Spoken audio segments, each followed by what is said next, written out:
நம்முடையவர்கள் அல்ல, அவரே சரீரத்தின் சொந்தமானவர். நாம் இனி நம்முடையவர்கள் அல்ல, அவரே சரீரத்தின் சொந்தமானவர்.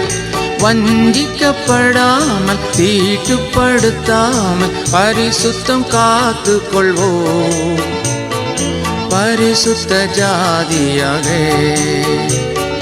வஞ்சிக்கப்படாமல் தீட்டுப்படுத்தாமல் பரிசுத்தம் காத்து கொள்வோம், பரிசுத்த ஜாதியாக. தேவனின் ஆலயமே, பரிசுத்த ஆலயமே, மகிமையின் ஆலயமே, நாமே அவ்வாலயமே. தேவனின் ஆலயமே.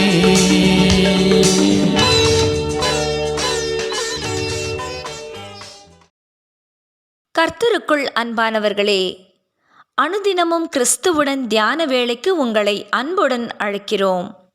இன்றைய தியானத்திற்கான வேத வாசிப்பு மத்தேயு 21 அதிகாரம் வசனங்கள் 1 முதல் 17 வரை. தியானத்தின் தலைப்பு ஜெப வீடா கள்ளர் குகையா?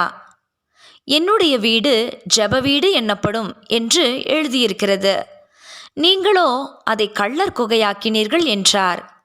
மத்தேயு 21 அதிகாரம் வசனம் 13.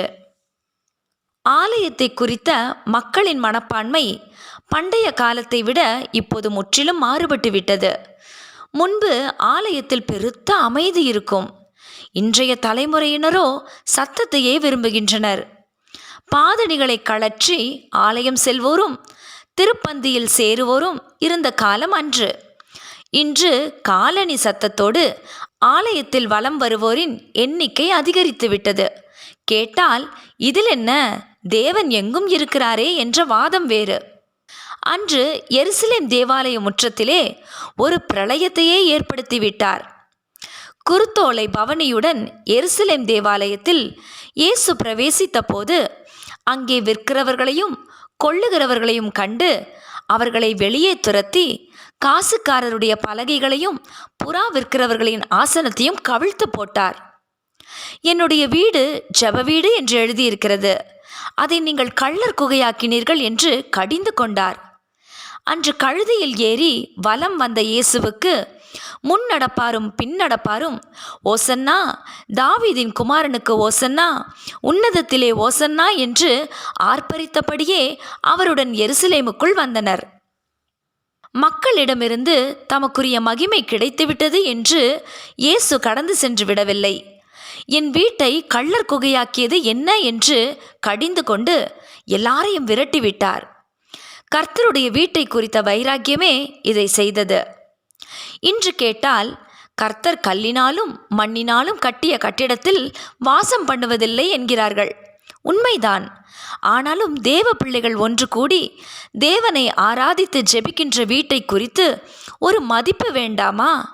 அதற்கும் மேலாக நீங்கள் தேவனுடைய ஆலயமாய் இருக்கிறீர்கள் என்றும் தேவனுடைய ஆவி உங்களில் வாசமாய் இருக்கிறார் என்றும் அறியாதிருக்கிறீர்களா என்ற கேள்விக்கு நமது பதில் என்ன? 1 கொரிந்தியர் 3 அதிகாரம் வசனம் 16. தேவனை ஆராதித்து அவரது பணிகளை செய்கின்ற நாம் அவர் வாழும் ஆலயமாகிய நமது இருதயத்தை எப்படிப்பட்டதாய் வைத்திருக்கிறோம்? பொருளாசையும் விக்கிரக ஆராதனையும் நிறைந்த கள்ளர் குகையா?